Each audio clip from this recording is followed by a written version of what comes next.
के कार्यक्रम में यहां उपस्थित भारतीय जनता पार्टी के जिलाध्यक्ष श्री शिव सिंह बिष्ट जी, प्रदेश के महामंत्री, हमारे वरिष्ठ साथी जिनके साथ मुझे लंबे समय काम करने का मौका मिला, ऐसे हमारे सुरेश भट्ट जी, आपके लोकप्रिय प्रत्याशी और वर्तमान में विधायक सम्माननीय श्री चंदन रामदास जी, हमारे माननीय विधायक बलवंत सिंह भोयाल जी,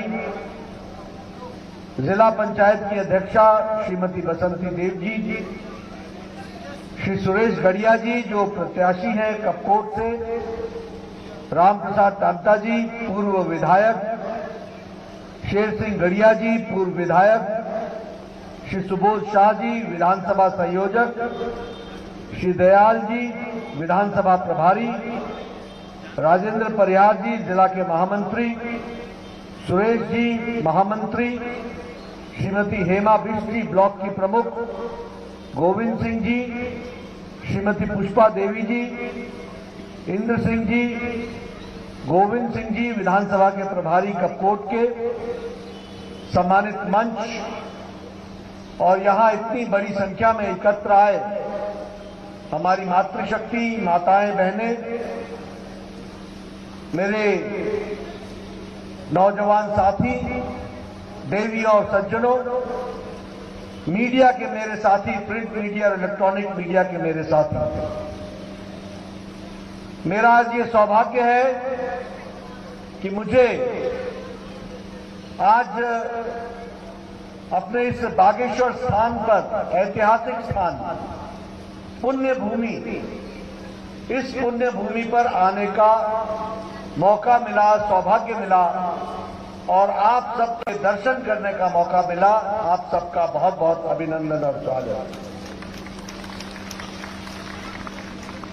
मुझे आज ऐतिहासिक मंदिर बाबा बागनाथ टेम्पल, उसको भी, मंदिर को भी दर्शन करने का और वहां जाने का सौभाग्य मिला, पूजा अर्चना करने का भी सौभाग्य मिला।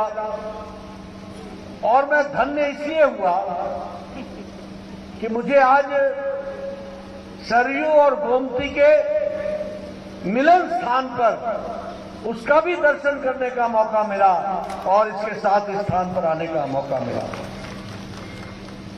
हम इस पुण्य भूमि को नमन करते हैं, इस वीर भूमि को नमन करते हैं और यहां आऊं और ब्रह्मदत्त जी पांडे जी को याद न करूं, बद्रीनाथ पांडे जी को याद न करूं, जिन्होंने कुली बेगार प्रथा के खिलाफ 1921 में अंग्रेजों के खिलाफ आंदोलन किया और वह आंदोलन देश की आजादी के आंदोलन का एक प्रतीक बनकर के सामने आया।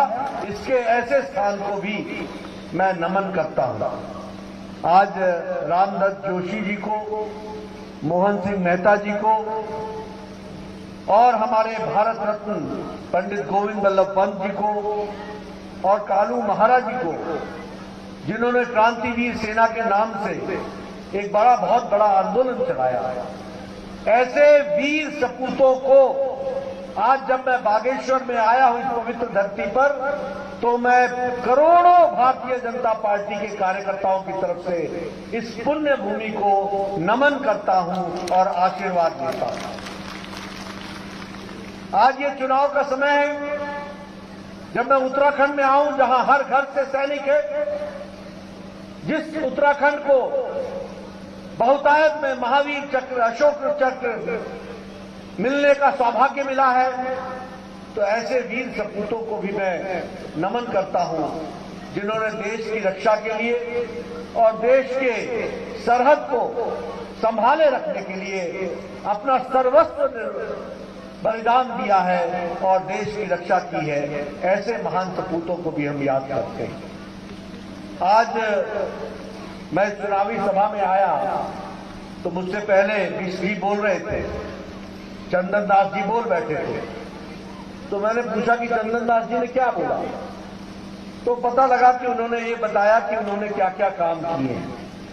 फिर मेरे बगल में बैठे थे तो उन्होंने बताया कि जिस ब्रिज को आप क्रॉस करके आए तो उसका भी आपने एक तरीके से उद्घाटन ही कर दिया है, पर वो भी हमारे ही समय में बना है। उसी तरीके से उन्होंने मंदिर के भी परिसर के विकास के लिए जो काम किया उसकी भी चर्चा की। मित्रों, ये भारतीय जनता पार्टी की विशेषता है कि चुनावी सभा में जब हम आते हैं तो हम ही एक पार्टी है और हमारे ही नेता हैं जो मंच पर दम से कह सकते हैं कि ये हमने किया है और ये हम करेंगे, ये हम कह सकते हैं। बाकी सब पार्टियां आजकल चुनाव में इधर उधर की बात करती हैं, किसकी कितनी जाति है, किसकी कितने इलाके में वोट है, कौन पहाड़ का है, कौन मैदान का है, कौन ऊंचे पहाड़ का है, कौन छोटे पहाड़ का है। यानी व्यक्ति और गांव को बांटने का काम बाकी लोग करते हैं, कोई मुद्दा नहीं होता। और मैं आप सबसे कहूंगा कि गांव गांव में जाओ तो वोटर को बोलो कि आपको वोट देने का एक ही अधिकार है और उस अधिकार में एक ही आधार है। अधिकार आपका है, आधार ये है कि आज कोई पार्टी, आज कोई नेता कुछ ये कहे कि मैं ये करूंगा, तो उसको हमेशा इस बात पर तौलना कि उसने पीछे क्या किया है, वही तय करेगा कि वो आगे क्या करने वाला है। इसको आधार बना करके करूंगा।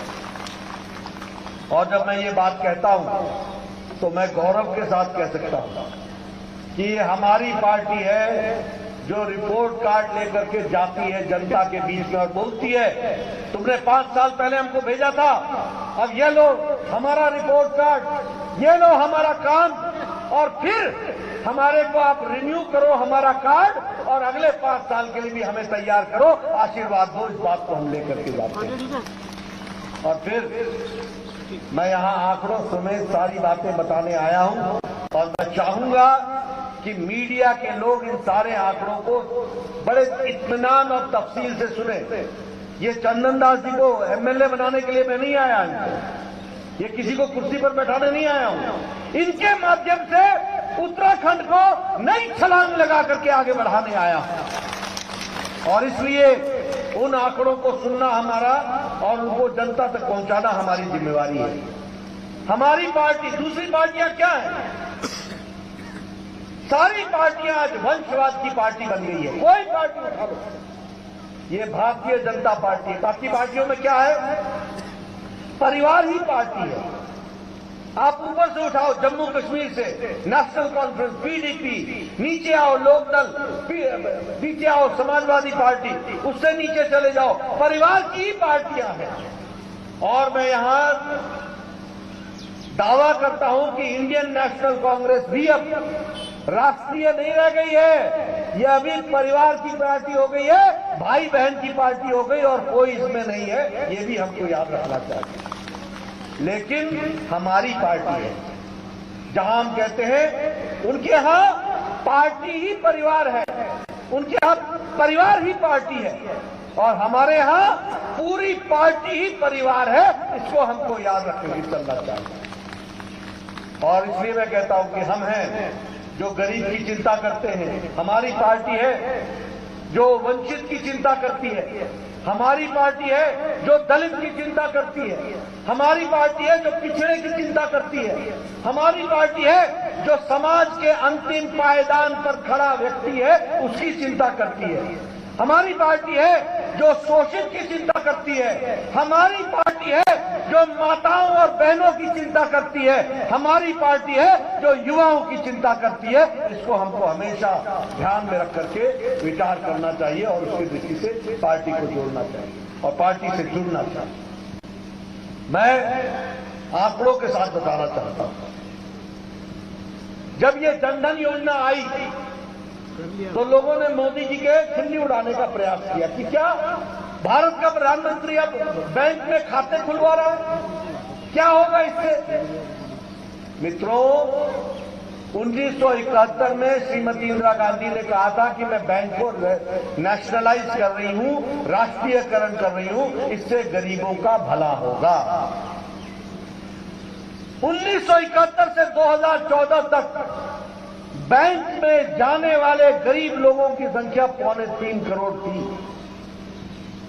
2014 में मोदी जी आए तो मोदी जी ने पूछा बैंक में खाते क्यों नहीं खुल रहे? 130 करोड़ का देश है, यहां बैंक में खाते 3 करोड़ 3.25 करोड़ क्यों नहीं खुल रहे? तो पता चला कि गरीब आदमी को गारंटर नहीं मिलता, गरीब आदमी को बैंक में डालने के लिए बैलेंस खाता खोलने के लिए नहीं मिलता।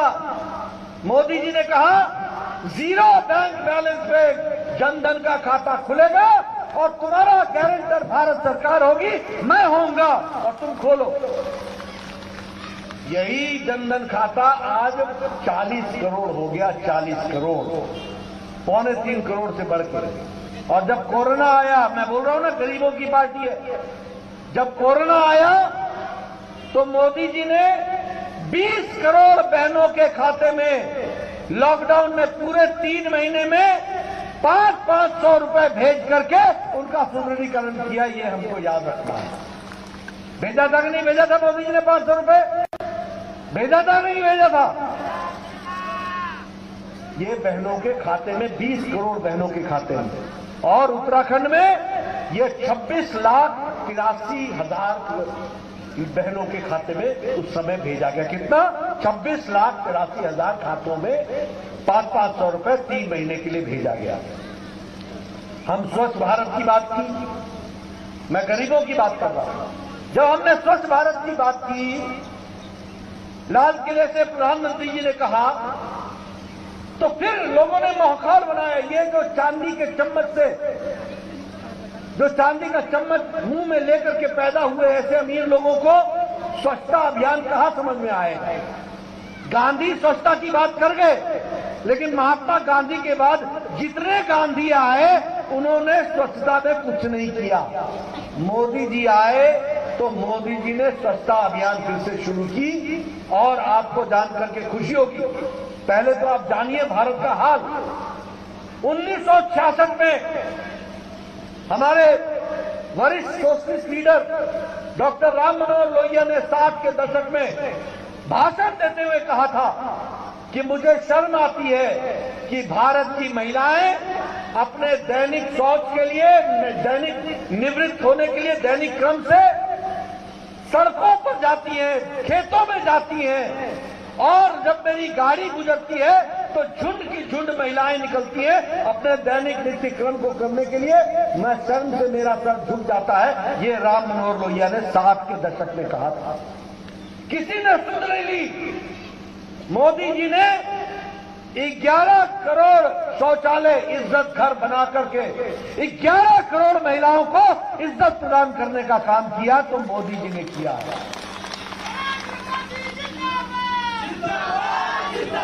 आप जरा सोचिए महिलाओं की हालत, उन महिलाओं की, आप उन महिलाओं की हालत सोचिए। और छोटी संख्या नहीं, 11 करोड़ महिलाएं अपने दैनिक क्रम के लिए सूर्योदय से पहले घर से निकलती हो या सूर्यास्त के बाद झुंड बना करके निकलती हो। कैसी स्थिति होगी इस देश की? 130 करोड़ के देश में अगर 11 करोड़ महिलाएं इस तरीके का जीवन व्यतीत कर रही थी, उनको आजादी देने का काम किया तो मोदी जी ने किया। और उत्तराखंड में 5,22,000 इज्जत घर बनाए गए। 5 लाख। मैं आऊंगा बाद में, आपको बताऊंगा कि बागेश्वर में कितने बने, यानी बागेश्वर में कितनी महिलाओं को इज्जत घर में शौचालय की सुविधा दी गई है, ये भी हमको याद रखना है। मित्रों, उज्ज्वला योजना, यहां गांव की महिलाएं आई हैं। आपका यहां क्या होता था पहले कि गांव की बहनें सुबह 5 बजे उठकर जंगल में लकड़ी काटने जाती थी कि नहीं जाती थी? बताइए, जाती थी कि नहीं जाती थी? और आजकल गैस का चूल्हा मोदी जी ने पहुंचा दिया है। लाइटर लेती हैं, गैस जलाती हैं और 5 मिनट में पतिदेव को चाय पिला करके उनको तैयार करती हैं कि ताकि जाकर के वो काम कर सके। फर्क आया कि नहीं आया? मैं ठीक बोल रहा हूं कि गलत बोल रहा हूं?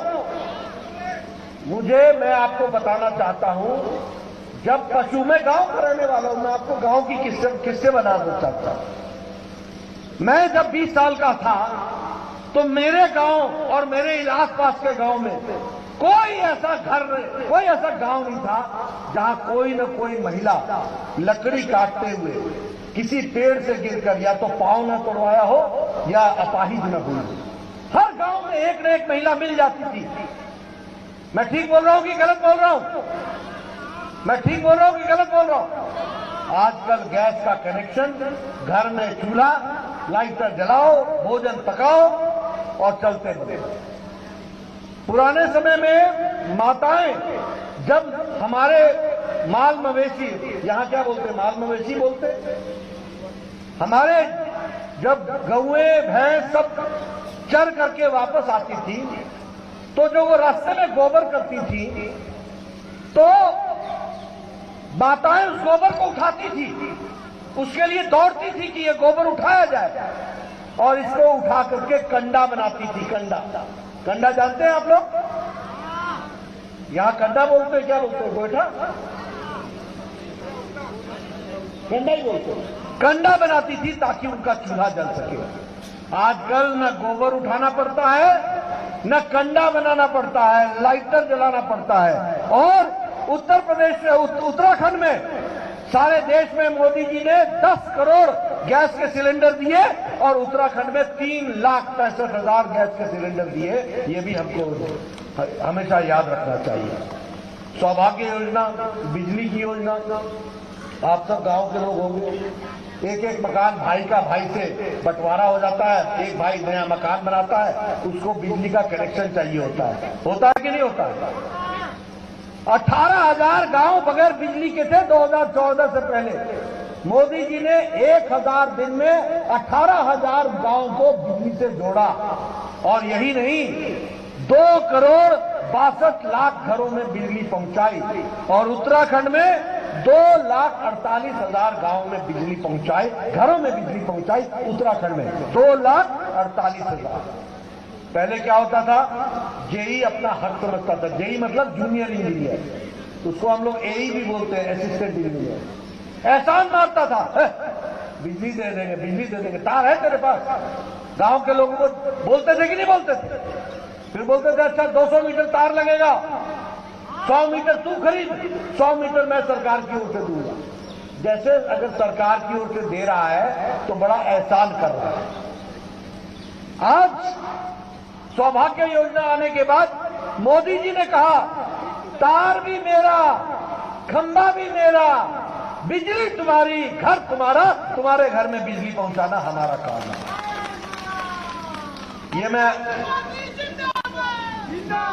ये मैं आपके सामने रिपोर्ट कार्ड रख रहा हूं। मुझे हंसी आती है कई बार। मैं 94 में पहली बार एमएलए बना था, तो उस समय हमारे गांव के लोगों को जूनियर इंजीनियर बोलता था। गांव के लोगों को बुला लेना और खंबा उठा करके ले जाना गांव में, और जब खंबा पहुंच जाएगा तब हमें बुलाना, तो हम आकर के तुमको बिजली दे देंगे। यानी खंबा उनका, कंधा हमारा, तार हमारी, और तब जाके बिजली मिलती थी। आज हमको बिना कुछ बताए हुए फॉर्म साइन करो और आपको 10 दिन के अंदर आपके घर में बिजली मिलेगी। यह सौभाग्य योजना की स्कीम के तहत हो पाया है। मित्रों, मैं यहां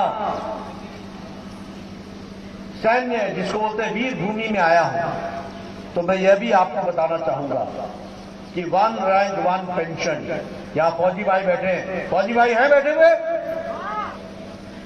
आपने 1971 में डिमांड की थी 1 रैंक 1 पेंशन। सरकारें आई और गई, किसी ने नहीं सुन ली। मोदी जी ने आपको 1 रैंक 1 पेंशन दिया और 48,000 करोड़ रुपए जो बकाया था वो आप तक पहुंचाने का काम किया, तो आदरणीय नरेंद्र मोदी जी ने किया है। और उत्तराखंड में भी 1,16,000 फौजी भाई हैं जो OROP के पेंशन से उनको लाभ मिला है। ये भी हमको याद रखना चाहिए। आज हमारे शहीद परिवारों में ग्रुप सी और डी में परिवार के लोगों को नौकरियों की व्यवस्था कर दी गई है। इस तरीके से एक विकास की एक नई कहानी लिखी गई है। मुझे बताया गया कि कांग्रेस के एक नेता आए यहां और वो यहां कहने लगे टैंक खरीदने से, एरोप्लेन खरीदने से, हेलीकॉप्टर खरीदने से देश मजबूत नहीं होता है। देखो इनकी सोच देखो। एक गृह मंत्री, एक रक्षा मंत्री कहता है मुझे ये कहने में कोई हिचक नहीं है कि चीन के बॉर्डर पर ज्यादा अच्छा इंतजाम है और हमारे बॉर्डर पर कम इंतजाम है। ये कांग्रेस का उस समय का रक्षा मंत्री ए.के. एंटनी बोलता है। यानी इन्होंने देश के साथ कोई हया नहीं रखी, कोई शर्त नहीं रखी और देश को और देश की सिक्योरिटी को, देश की सुरक्षा के साथ हमेशा खिलवाड़ किया। आज मोदी जी के आने के बाद चिनूक का बेड़ा, राफेल का बेड़ा, लड़ाकू जहाज का बेड़ा, नए तोप, नई मशीन गनें, आपको जान करके आश्चर्य होगा कि बुलेट प्रूफ जैकेट भी हमारे सिपाहियों के पास नहीं था। आज भारत बुलेट प्रूफ जैकेट में सेल्फ प्रोविजन तो हुआ ही है, अब हम दूसरे देशों को भी बुलेट प्रूफ जैकेट दे रहे हैं। ये ताकत भारत में पैदा हुई है।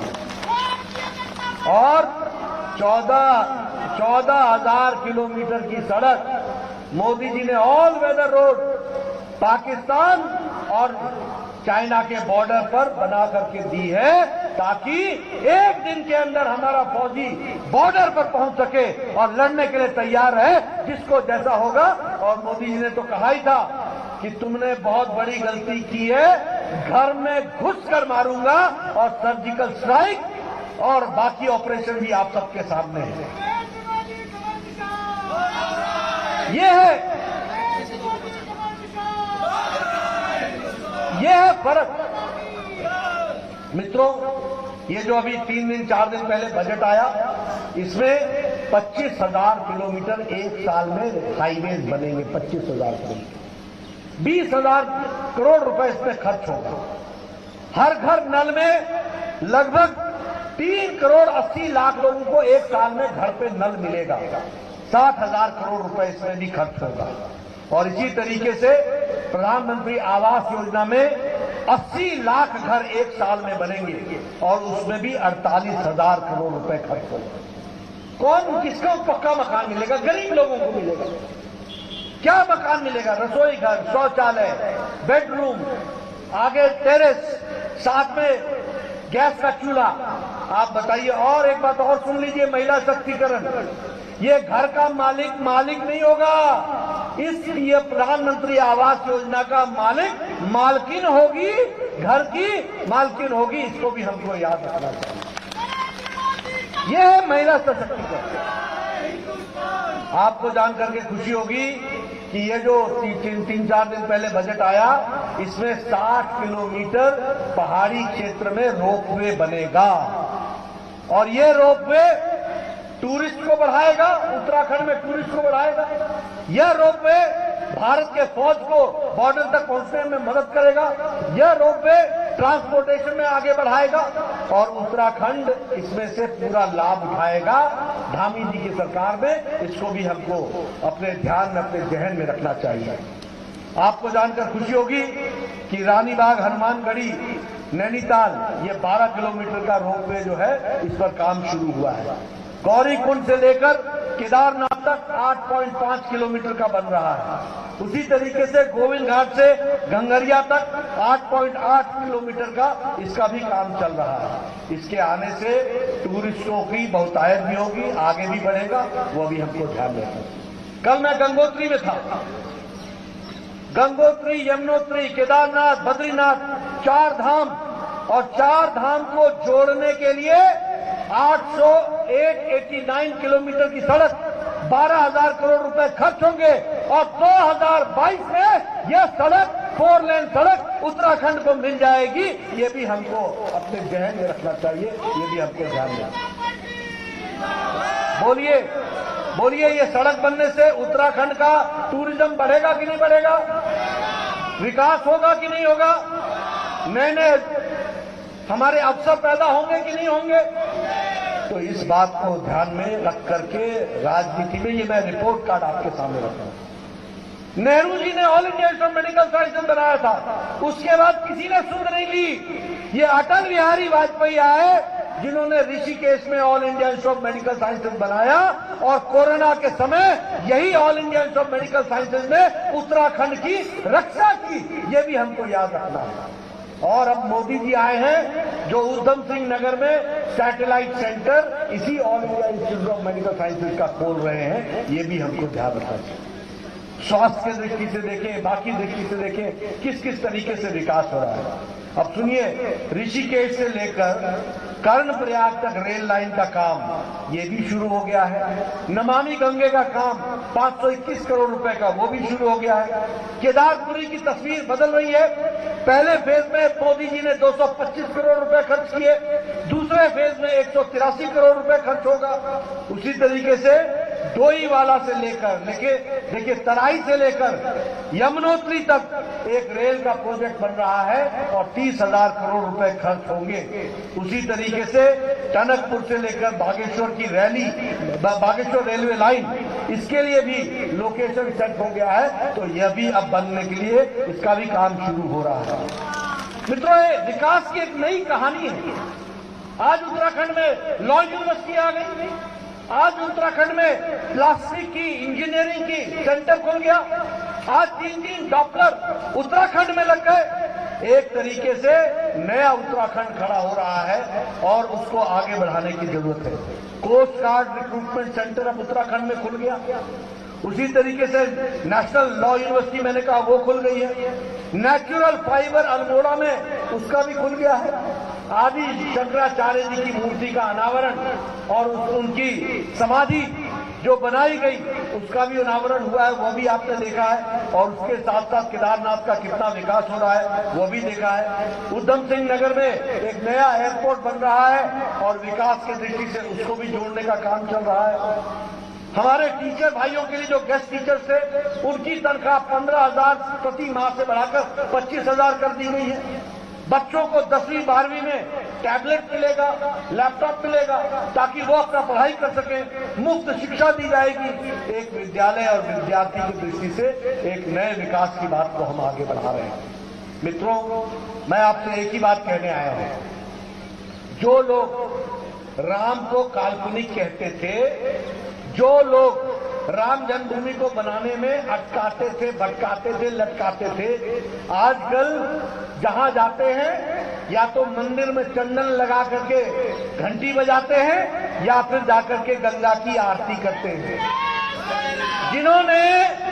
जिन्होंने बचपन से लेकर आज दिन तक मंदिरों के दर्शन नहीं किए, उनको बीजेपी वालों ने मंदिर के दर्शन कराने सिखा दिए। ये भारतीय जनता पार्टी की जीत है, इसको हमको हमेशा अपने जहन में रखना चाहिए। ये आप देखिए, कभी आपने देखा इन नेताओं को, इन कांग्रेसी नेताओं को आचमन और चरणामृत लेने में क्या अंतर है ये भी नहीं मालूम हो। जिनको ये न मालूम हो कि आचमन कैसे किया जाता है, आजकल चंदन लगा करके भाषण दे रहे हैं। यह भारतीय संस्कृति के चर्चा में भारतीय जनता पार्टी का योगदान है कि नहीं है? है कि नहीं है? तो देर आए दुरुस्त आए तो सही। अभी चले चलो हमारे रास्ते को मजबूत करते चलो।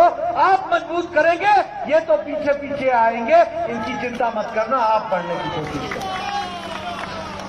मित्रों, उत्तराखंड को बनाने का काम अटल बिहारी वाजपेयी जी ने किया था। भारत रत्न अटल बिहारी वाजपेयी जी ने किया था। उत्तराखंड को संवारने का जिम्मा आदरणीय भारत के यशस्वी प्रधानमंत्री नरेंद्र मोदी जी ने लिया है। ये हमको हमेशा याद रखना है। बताइए, केदारनाथ का काम चला है कि नहीं चला है? बद्रीनाथ का काम चला है कि नहीं चला है? 4 धाम पूरे हो रहे हैं कि नहीं हो रहे हैं?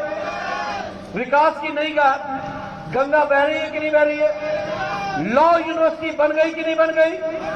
फाइबर का इंस्टीट्यूट बन गया कि नहीं बन गया?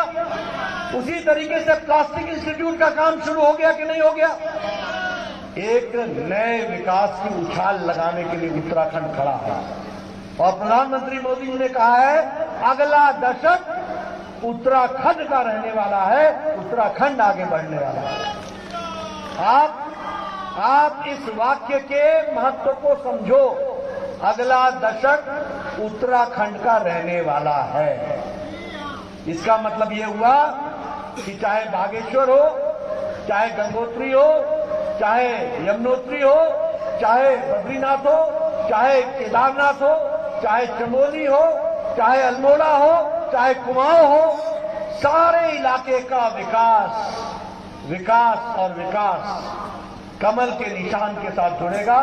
मोदी जी का आशीर्वाद रहेगा और पुष्कर सिंह धामी दिन रात मेहनत करके आपकी सेवा में जुटेंगे, ये मैं आपको विश्वास दिलाना चाहता हूं। इसलिए मित्रों मैं आपसे यही बात कहने के लिए आया था कि आप इस क्षेत्र के विकास के लिए जिस तरीके से हमारे अपने सभी लोग लगे हैं, उसमें आप अपना योगदान कीजिए।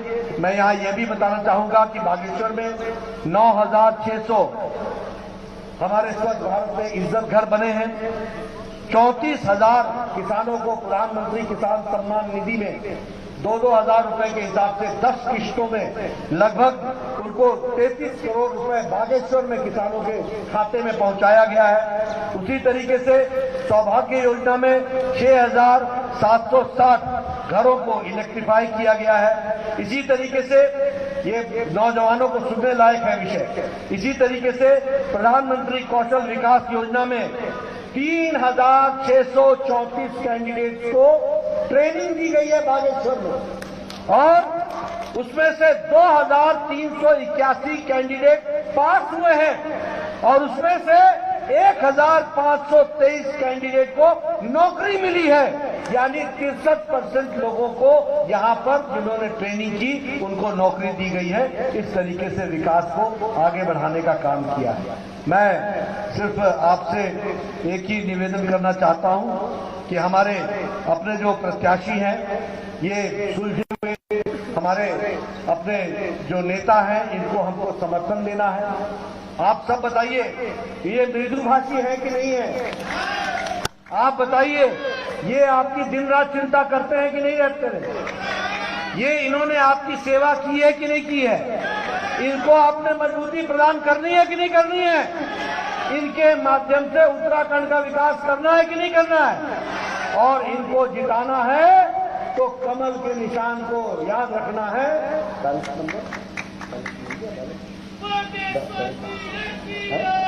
इनका मशीन में दूसरे नंबर पर कमल दिखेगा तो दूसरे नंबर पर बटन दबाना है और उसको इनको आगे बढ़ाना है।